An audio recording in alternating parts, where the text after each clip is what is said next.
For the landscape photography, or what I'm calling the virtual landscape photography, choose your own adventure, you will be using a unique way to do landscape photography, especially since you're going to be locked at home.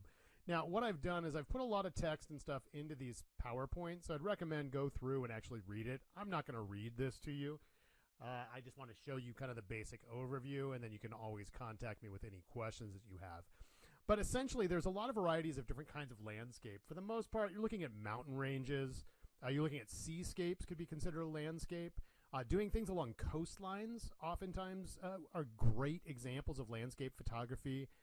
Deserts, forests, and jungle areas. Waterfalls are always a popular landscape one. Notice on this waterfall, this is using a slow shutter speed. See how it's got this cottony kind of like a blur that's happening there, but everything else is in focus. That's one of those things where if you use a slow shutter speed on a tripod, you can get that kind of effect. Sometimes cityscapes can also be considered landscapes. It's just not a boring street. It's actually more kind of cool information and other things that are there. So as far as some tips for landscape photography, now I know a lot of you are already wondering, wait, I can't go outside. Don't worry about it. That's not the point. With this, what you're going to do is you're going to pick a really good location, and then you're figuring out where are you positioning your horizon line, so you don't want it bending or at an angle, and then trying to have some kind of sense of depth. And then you want to choose with your composition using rule of thirds. That's where, imagine the tic-tac-toe board is on your screen, and you're picking an intersection of one of those little corner points in the tic-tac-toe, or using leading lines or rhythm and different things like that. So what you're going to do is do some research. Check out some travel accounts on Instagram, and then you can use Google to find some beautiful areas. You could look at travel sites online. Just think of places you've seen either on TV or in movies or somewhere that you just know of that you would love to be able to go to. Then, when you're setting up your horizon line, if you put the horizon line way up at the top part of your image, what you're telling the viewer is the bottom part is more important. If you're putting something where it's right in the center, you're creating this balanced, kind of calm feel, and you're also indicating that the sky is as important as the ground. And then if you choose a low horizon line, that's where it's down along this edge, what you're trying to do is you're giving a sense of location, but you're trying to create a sense of emptiness, and you're showcasing more of the sky. So where you place your horizon line is definitely going to help to convey the feeling or mood that you're going for. And you can always come back to these slides to look at them. And then as far as adding depth, one of the things that you're looking for is something where you have something in the foreground, meaning up front, something that's a little bit more in the midground, and something that's in the background. What that'll do is it'll give, even though it's a flat image, it'll give it a sense of depth. These are all techniques and things that you would use for landscaping. Here's an example of rule of thirds that I mentioned before with the tic-tac-toe board. With rule of thirds, anytime you place something in one of these intersection points, you're making the photo a little bit more balanced and interesting to look at.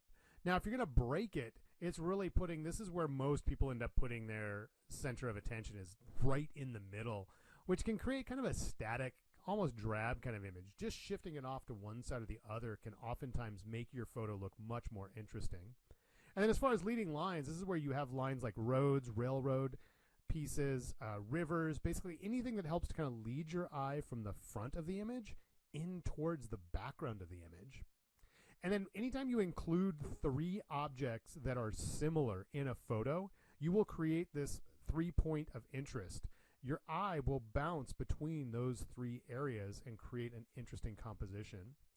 And then with rhythm, it's just a variety of repeated elements. Like on this particular image from National Geographic, the repeated elements of the palm trees creates this little sense, almost like a musical kind of feel to it. Now, this is what you're going to do with the virtual landscape activity. So since you can't obviously go out to Hawaii right now, and you can't go climb up in the mountains and things, what you're going to do is you're going to use Google Earth or Google Maps Street Views to be able to do screenshots of 2 different locations. So the key thing is do some research. Find yourself a really good place to take a screenshot of in as if it is your photo. And you're going to want to make sure that you crop and you clean the image up a little bit so it doesn't just have like a screenshot of a website. I want it to look almost like you took that photo, but you're using Google Maps or one of the other Google Earth or Street View, whatever you want to end up using with it. Now, you want to make sure that you utilize some of those techniques that I explained earlier in the video, and you can also go back and look at the presentation, and then decide on 2 locations. Now, I've included links here on how to take a screenshot for several different versions of your devices, whether it's an Android or an iPhone, if it's on a Chromebook, a Mac, or a PC. So the information should be here, and this should help you no matter what device you're using. And then you'll be turning in 2 completed JPEGs in the assignment section for this Choose Your Own Adventure. Now, I've also included in the PowerPoint the link to a virtual landscape activity so you can see it actually being done on a computer and then actually seeing it being done on a phone as well. So these are 2 additional video resources that are here to help you as you work on this particular adventure. I cannot wait to see what locations you end up choosing and how you use these landscape tips for composition to really create an interesting looking shot.